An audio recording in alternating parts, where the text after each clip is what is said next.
Welcome back to part 2 to the Rival Reds Pubcast. We're here at the place in Leeds. Cheers, Mike. Cheers, Rick. We've got our second pint of Saltaire Blonde. Yeah, exactly. Delicious as always. And we're here to finish the chat about our combined first 11.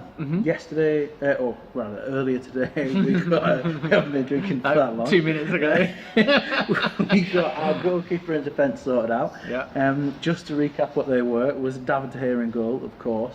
It was Trent Alexander-Arnold at left back. Yeah. Robertson at right back. Virgil van Dijk at centre back, and we disagreed over the second centre back. Yeah. You went with Lovren, I went with Bailly. Now we are going to do the midfielders and attackers to see who's got the best combined 11 or who's got the most players in them. Where do you want to go? Do you want to go midfield forward or do you want to go from forward back? I think midfield forward, since midfield would probably be, you could pick all three of those, and there might be some. We could put between the three midfielders. There'll probably be some commonality there, and then move forward from there. I think it's safe to say that last season you'd have picked 3 United midfielders. Well, you would have had Matic, Pogba, and either Herrera or one of a number. Yeah, up against Henderson, Lingard, or someone. Wijnaldum, Chan, or Lallana. Yeah, you'd have all three of those. I'd have made an argument for Henderson. I would do in any team, but you do fucking love Henderson, yeah. I do, because I watch him every week and I know how good he is and how much he offers to the team. And I think a lot more people saw what he's capable of in the World Cup. Let's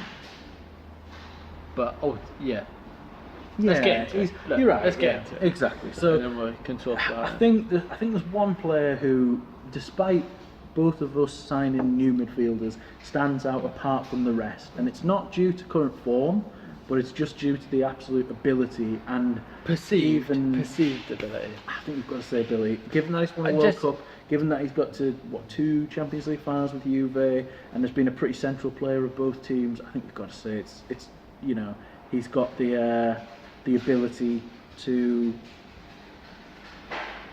be able to go from there and consider himself amongst the best midfielders in the league. Pogba's a wonderful player. My only doubts about Pogba is his hugely inconsistent nature, particularly last season for you guys. And I think that's a worry for you into the coming season. He seemed to play a lot more consistently for France, and I think if Mourinho can identify why he was able to play more consistently for France than he was for United, then you've got a hell of a player on your hands there. And I think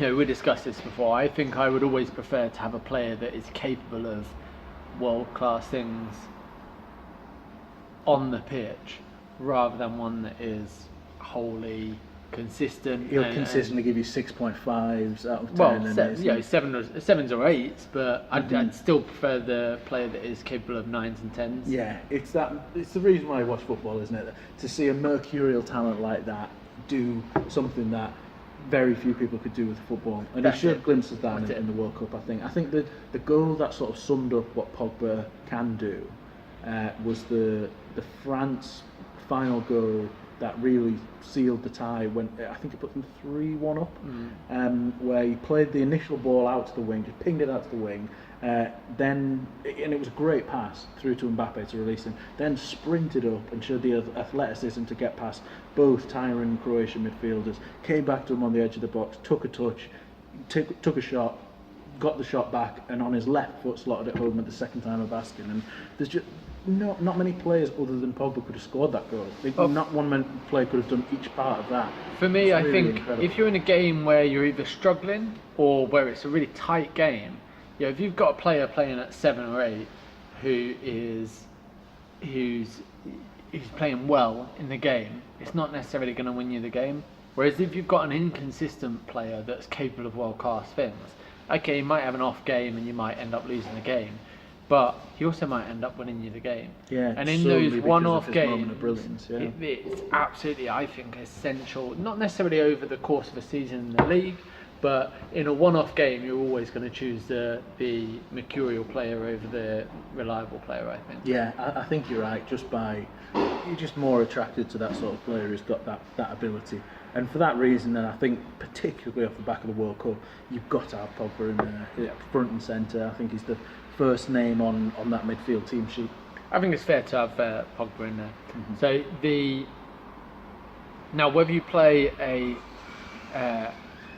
however you flip the triangle, whether you play like one defensive or two attacking, or two defensive and one attacking, probably depends on who you're playing against. But I would, before we even get into defensive players, I would, having seen our pre-season, make an argument for Keita to go in there next to Pogba. Now you won't have seen much of Keita, very if anything, but I've seen him now in 7 pre-season games, and a little bit before that in his games for RB Leipzig, and I think he's just absolutely world class. I think there will be no doubt about this by the end of this season. I think everybody will know what he's capable of, and I think we'll be talking about him as one of the players of the season. Wow, I think he's that good. High praise. And from my point of view, I haven't seen him very much. I saw him, saw some of the clips from the YouTube compilations of him playing for RB Leipzig, and he certainly comes with a huge reputation. Obviously, you had the deal in the bag for almost a season now, wasn't it? It was just after, and to. I hope it's not. Well, I hope it is. The anticipation that's sort of making you even more excited rather than his ability. I totally see what you mean. Yeah. But look, when I'm seeing him in pre-season, it doesn't matter who he's playing against. He still looks good. Against Borussia Dortmund, against Man City, against the lesser teams. You've got those players that raise their game for the big games, and you've got those players that kind of flat track bullies that look good against the lesser teams. He does everything. It doesn't matter who he's playing against. He just looks awesome against everybody. He's closing. What he's really good at is close. And it's not often I've ever thought this in my life, but his YouTube videos don't do him justice. Oh wow, it's normally the opposite. Yeah, exactly. And it's because YouTube videos can't capture. They capture the great moments that make players stand out, but what it doesn't capture is how good he is in every other moment on the pitch. If he's not creating those great moments, then he's closing players down. He's shutting down the space for defenders to try and help other attackers to come in and win the ball. And if he's not winning the, oh my god, there's so many. Even in pre-season, I'm so excited about this player. In pre-season, it's not just the closing down to either win the ball or drop the ball off to another player. It's how quickly he then cycles that through to other players, and it's like he's almost watching what's happened 3 or 4 stages ahead of what everybody else is even thinking of. And it's so brilliant to watch. His speed of thought is unbelievable. Absolutely unbelievable. I tell you, the last player I saw like this and was this excited about seeing him, it galls me to say it, is Paul Scholes. Where I watched him and thought, this player is going to be so special. And I thought that about Paul Scholes when he was 17, 18, and was really worried about it. And it turned out that he was brilliant. And I think we're going to see the same thing with Naby Keita. I think we're going to be talking about him as one of the best players in the world. That's certainly huge boots to fill, and certainly high expectations. But I'll include him in our joint team as well, just because as many question marks as there are, and what's to come is really the strength of inclusion. I don't think there's another standout competitor who you could say has played at the level that Keita has, even for RB Leipzig, the likes of Herrera, or... So you're talking about the the standard that is played at, Yeah. rather than the level. Because obviously there's been players in Champions League finals and whatnot. That's it. More, I guess, the standard of being the main man for his club for 2 years. You know, if there was another player who was almost there, I would be tempted to give it to that player just because, you know, he's done it. There's no question marks about it. With Keita, it's all how will he adapt to the league. There's still loads of question marks about whether he'll make the price tag, whether he'll meet their expectation. But because he comes with that high billing and his sort of performances for RB Leipzig and the lack of a clear alternative, I'm happy to include him there. And yeah, it'll be a big season. It'll be interesting to see whether we're looking back at him as a 100%, you know, a Kante of just he's you know, got just a bit, an won the league obvious for player, an obvious player to improve the team. But yeah, someone like that, or a Pogba of, you know, oh, he's great, unbelievably talented, but maybe it's not had the consistency yet, or whether he's even, you know, the lesson thing of just it not working. It'll be interesting to see where on the spectrum he falls. On that note, if either of these teams had Kante, he would have been the first team on the team sheet. As Pogba will attest. But we don't, and we do need a defensive midfielder in there. And for that reason, I think it would have to be Matic. Yeah, I think. Henderson, he'd look decent at the World Cup, and he's a good ball recycler, I suppose. But I think for the amount of time he's been doing this wasn't like a foregone conclusion though, because we've got Henderson, Fabinho, Wijnaldum that played number 6 towards the end of last season, bits and bobs. We've got players that can all play there. But Fabinho is the only specialist. So when we looked at it, as much as I love Henderson and what he does for us, I discounted Henderson because we wanted a number 6 in that place. Purely defensive. And that only leaves Fabinho. And Fabinho, for me, hasn't set me alight during pre-season. You know, in contrast to Keita. We were talking about this before. Actually, he's looked off the pace. He's looked a little bit sluggish. He's looked like he hasn't quite got the measure of how we play yet. You know, sometimes he's dropping far too deep, and that puts us in a little bit of trouble.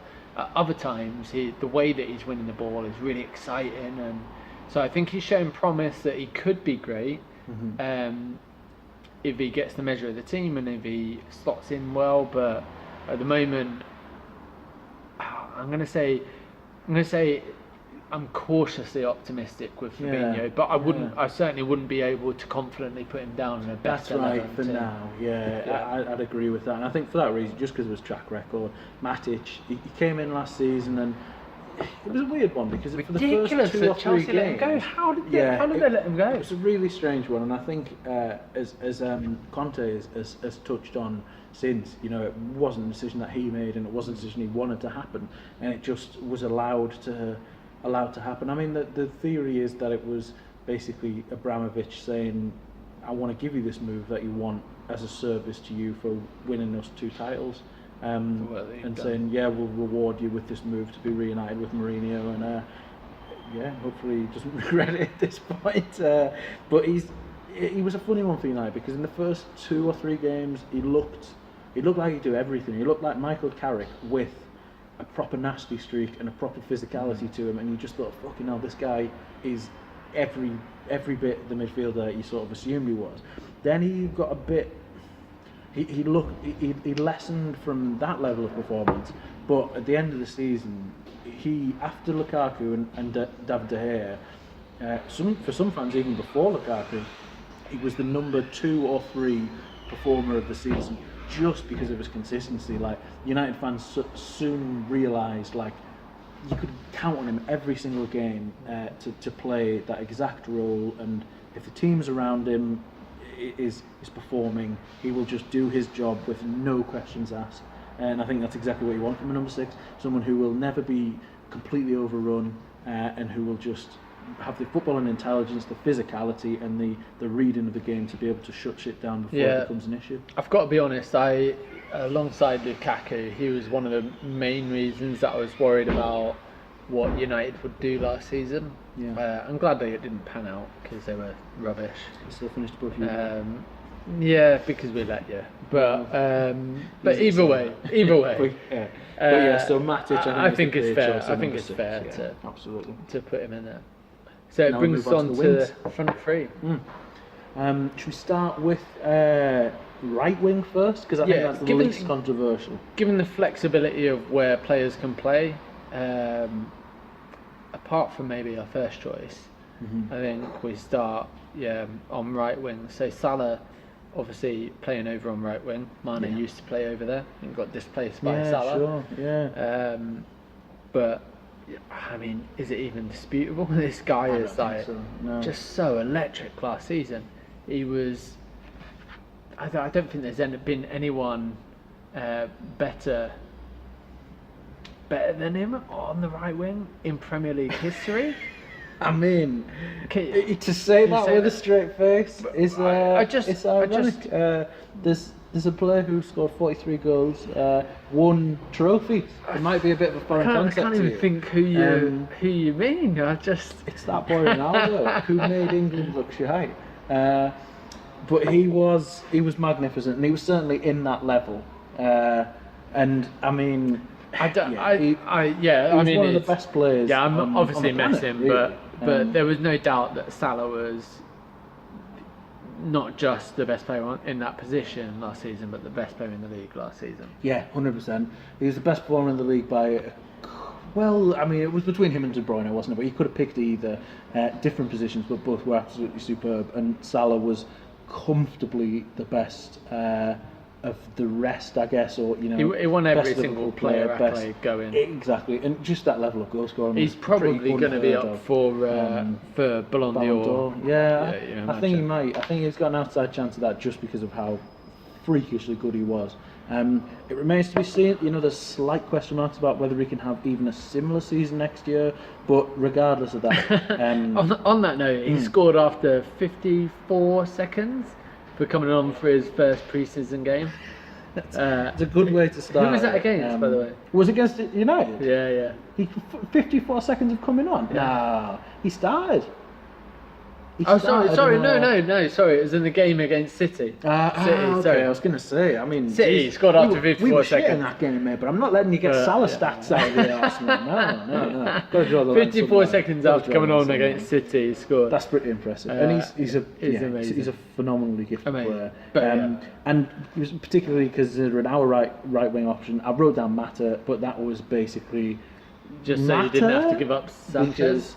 Well, partly that, but also partly because we don't have a right winger. We need to sign a right winger, and considering you've got the best right winger in the league and we've got none, rather than a utility man, somebody that's kind of guaranteed to be at the moment on our right wing. I'll come back to this after actually, but it's an interesting point. It's an absolute no-brainer. Over to the left now. I would strongly advocate Mane.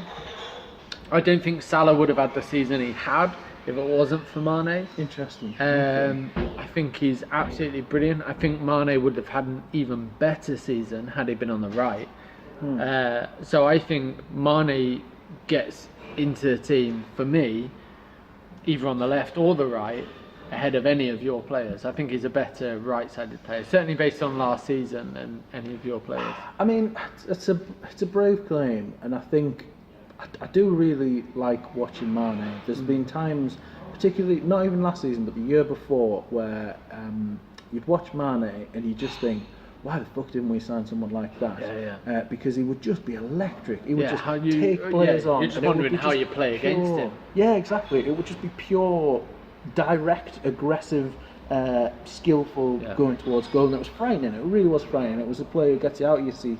And maybe more so than Salah in some ways, because it's that level of like you just don't know what he's going to do. You have no idea what he's going to do, and I can definitely see what a quality player he is there. Sometimes frustrating, but more times absolutely unbelievably great.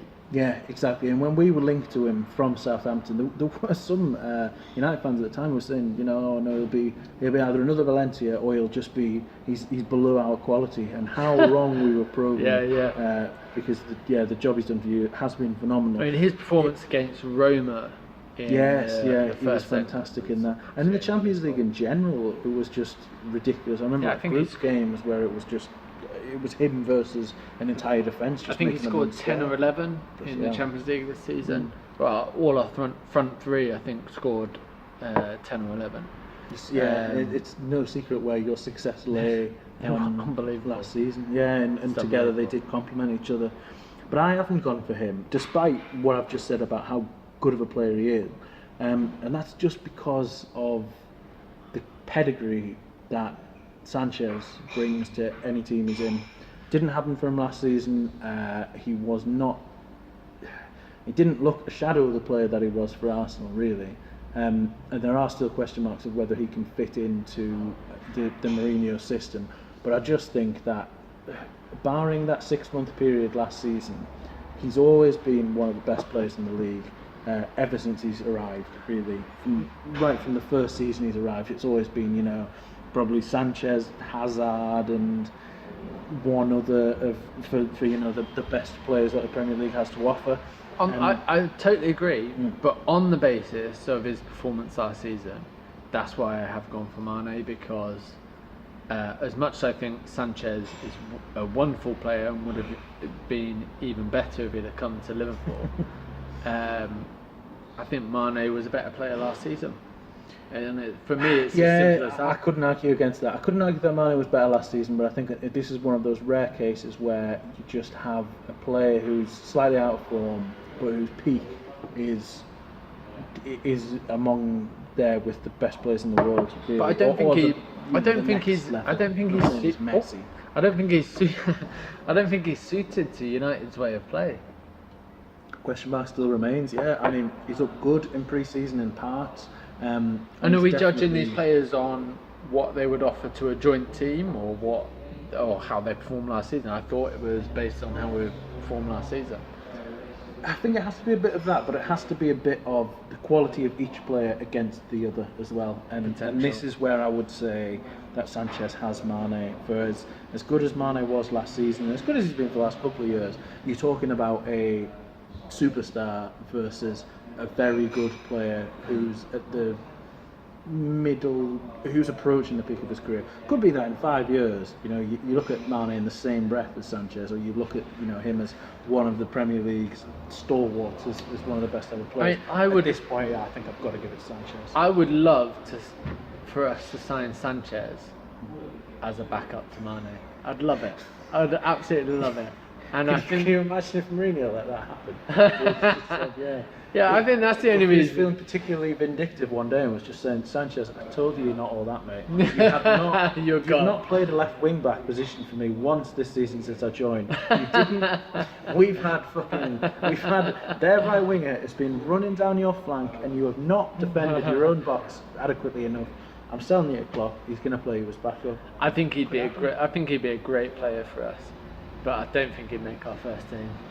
That's really interesting. That's really interesting. Given that we're doing a joint team and how we put him in there, and I understand your argument as well, because I understand the argument that Mane is younger, more exciting. It's difficult. Has been better the thing is, season. Mane's in our team, so it's difficult to picture somebody displacing him until they come in and do better. That's it. And Sanchez would run the show for you guys. He would be exactly the sort of player that Klopp would love. love. When Suarez went and we were apparently going to get Sanchez, and that would have been almost sold up.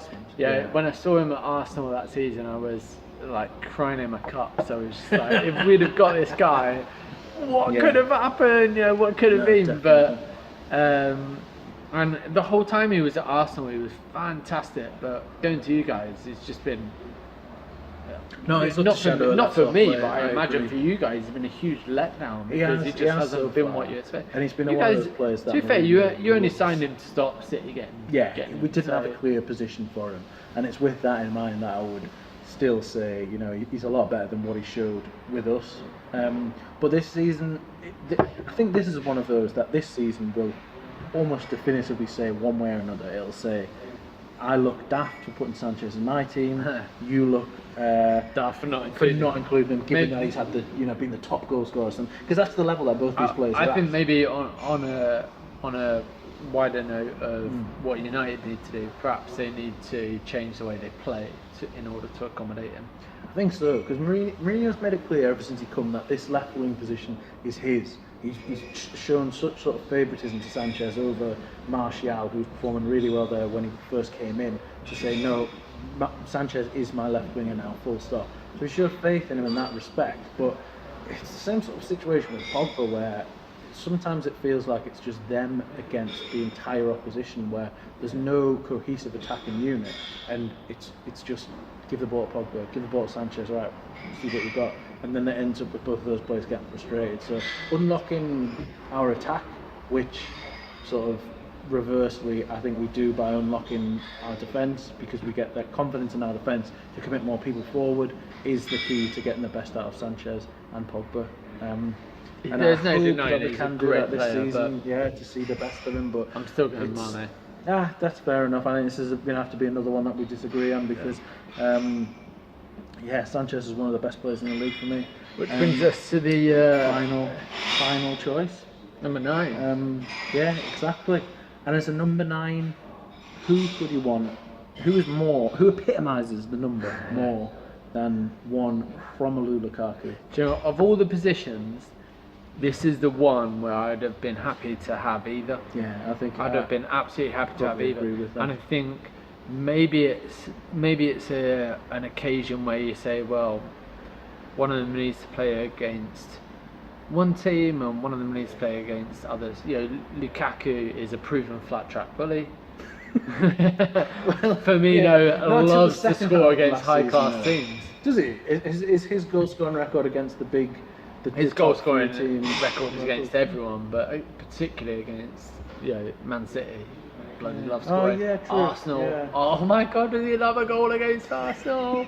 I think he's got 6 in 7 games against Arsenal. It's ridiculously good. The thing is, the more teams want to attack us, and the more teams want to give us space, the better he is, the more effective he is. And I think the opposite is true of Lukaku. What, you mean the Lukaku can operate in not very much space? No, not that he can operate in not much space, more the game you play when you don't have much space, i.e. getting down the wings, putting crosses in, benefits Lukaku's game more than it does Firmino's. Yeah, I think that's true. He's a great. I think he's the number 1 header of balls in the last 5 seasons. Yeah, I've heard that statistic. He's scored more headers than anybody else, and I think he's close to the all-time. I know Shearer is like way above in goal scorers and headed goal scorers, but I think it's like him and Kane could potentially overtake that record. Yeah. But the thing about Lukaku is, I think he's sometimes misunderstood as that, because I'm not saying that's all there is to his game. No, sure. But I'm you just would saying rather that, have him in that sort of situation. And given as a battering ram. Given his record against the top flight teams, which isn't great,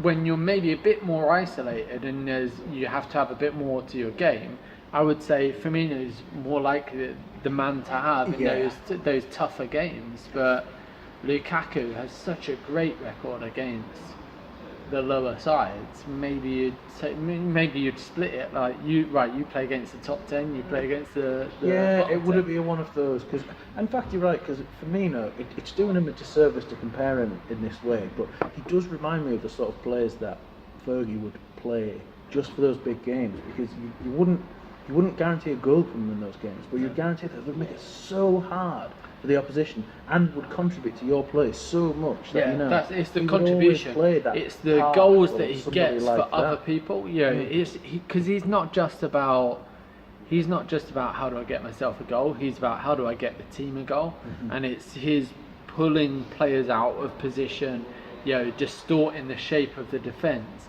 in order for our other players to take advantage of that. That's why Salah scored so many goals last season. Yeah, hugely so. He's constantly, but it's not just that, it's winning balls back that he has no right to win back whatsoever. There's so many times last season where he's just strolling towards the player like laconically, and you're like, he's not doing anything. He's not doing anything. Oh, he's winning the ball! Oh my God, he scored! And he's out of nowhere. And you're just like, what's it? It's like he's he's almost like a little trickster in his way that he just like sneaks up and plays. They're like happy to just be like knocking the ball about, but then all of a sudden he's got the ball and he's in on goal, and it's like it's so sharp. I love watching him. I do as well. I think that sort of play, and it's a really like a modern creation, and that sort of play didn't really exist sort of 10, 15 years ago, you know, a striker who doesn't really, well, yeah, exactly that. See, even 4 or 5 years ago, like we've had players who would be hard-working strikers, but they'd always still be judged on the goals, whereas even before Firmino started scoring goals, like sort of second half of last season, he was still contributing so much to every move, and you know, Klopp wouldn't have swapped him for any player because of that unusual style of just bringing every single. He's a playmaker. He was a winger in the style of, not in the style of, but similar for us to Coit. Yeah, I could imagine that. When he came in from Hoffenheim, but with Klopp moving him to the number 9 position and then giving him that confidence to say, no, you're my man. Yeah, you're not here because I don't have anybody else to play here. You're here because I think you're the man that's going to get us 20 goals a season. Yeah, it gave him a new lease of life. He's been utterly brilliant. You know, the way he's played for us, I don't know that we can ever find a backup. No, I don't think a player like that exists. If Firmino gets injured, I don't know how we're going to play him. No, you have to change your system. Sturridge will be great to come in. Yeah, he'll definitely get us goals, but we won't be able to play in the same way that we do. No, you could imagine on that line of thinking, Lukaku, by the same measure, would come in and score a hatful of goals, but would our other players score as many goals as they would if Firmino was in the side? I don't know. And I don't think they would, because you've hit the nail on the head with how important and integral both strikers are to the way both teams play. Because there's been times last season where we've had to play without Lukaku, when we just, and it's part of it's Mourinho's stubbornness, but we just because we try and play it as if we've got Lukaku up there. We'll put Martial up there. Well, it's similar really to quick, but it's just like, go on, be a target. It was the problem we had when the season before with Ibrahimovic, and for large parts of the season were creating countless chances and maybe just putting 1 or 2 away. Yeah, it's a difficulty because. And the other thing with Lukaku is, and Lukaku wouldn't look as good in a team that didn't sort of play with that target man style. And Liverpool's team is the antithesis of that. It's like the opposite of a target man, you know, the creative striker or the playmaker striker, whatever you want to call it. But for Lukaku as well, I don't think we still haven't seen the best of him. I think we were close to it for Belgium in the World Cup, but Lukaku is at his best rather than just being a sort of target man when he's got the ball on the ground, ball on the deck, and he's running at defenders who are stretched. We saw in Belgium for what was one of my favourite goals of the tournament, where he provided the dummy. It was against Brazil in the quarterfinals or semi-finals, where it was a really quick break, and he got it and he spun and he played it out wide, and then it was De Bruyne picked the perfect pass and it was coming across the box, and he just dummied it across and let it run on to I think it was Chap.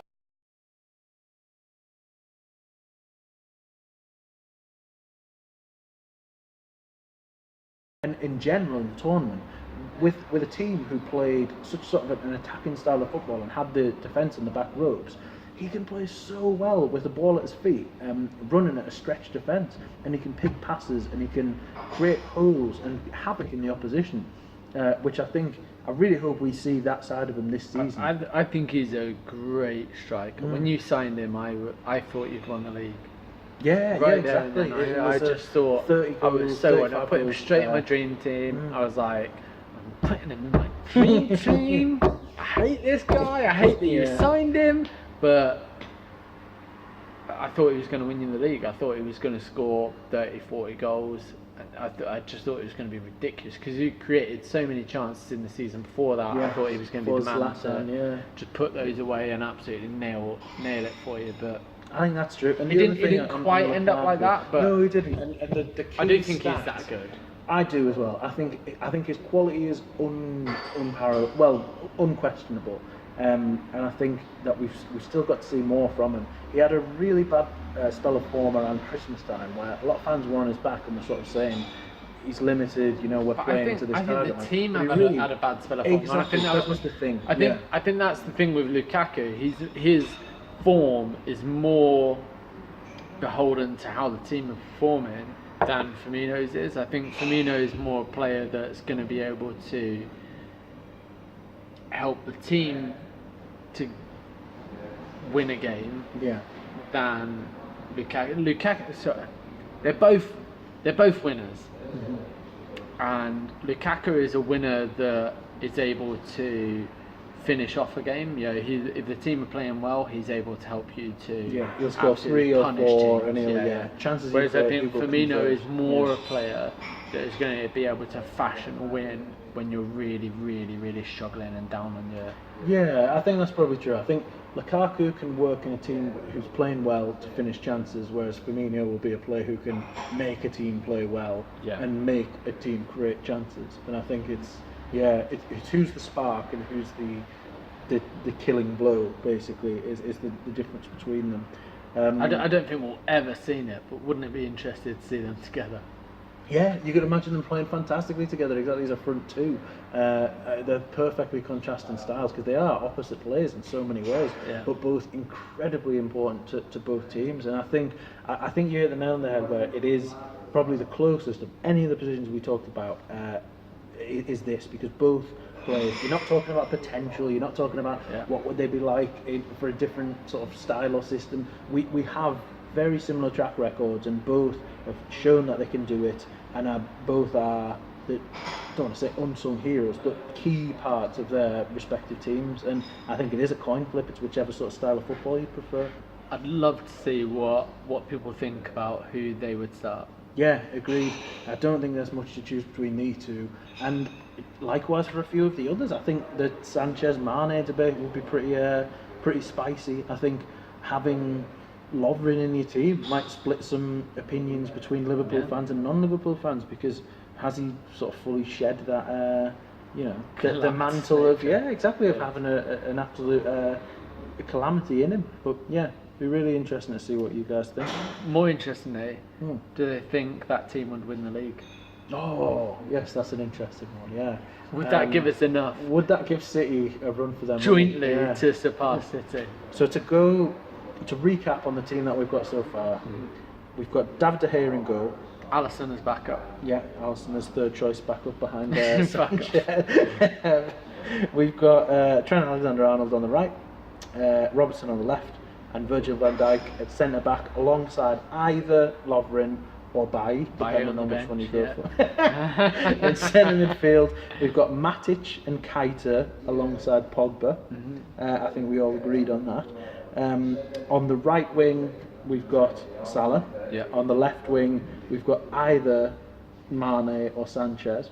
And up front, we've got either Lukaku or Firmino. Hell of a fucking team. Yeah. And I think on paper that should run City. Should finish 10 points at least behind City. We could close the gap. Let's think positively about that. But hell of a team. If only it was that simple. Well, let us know what you think, guys. Do you disagree? Do you think that there should be a hell of a lot more United players in? I know that I would be gunning for that. We've got 4 or 5 United players and 6 or 7 Liverpool players based on which way who you go with on the. I think we're leaning towards Liverpool majority, aren't we? Yeah, and I hope I can save some face, even though I've gone along with that, because I do think that's probably true. I wouldn't, you're not going to leave out Salah or most of those players, and particularly in defence, I think our weaknesses in defence are well bloody known. Which is a huge turnaround from last season. That is a absolutely huge turnaround. Yeah, agreed. Because it was probably completely the other way. Last season, shows what a difference a manager can have. United players turn those players around. Yeah, exactly. But let us know what you think, guys. I hope you've enjoyed this joint team, and we'll see you guys next time. How's your pint been, Rick? Lovely, mate. Cheers, buddy. Cheers, bud. Next time for another one. Yep.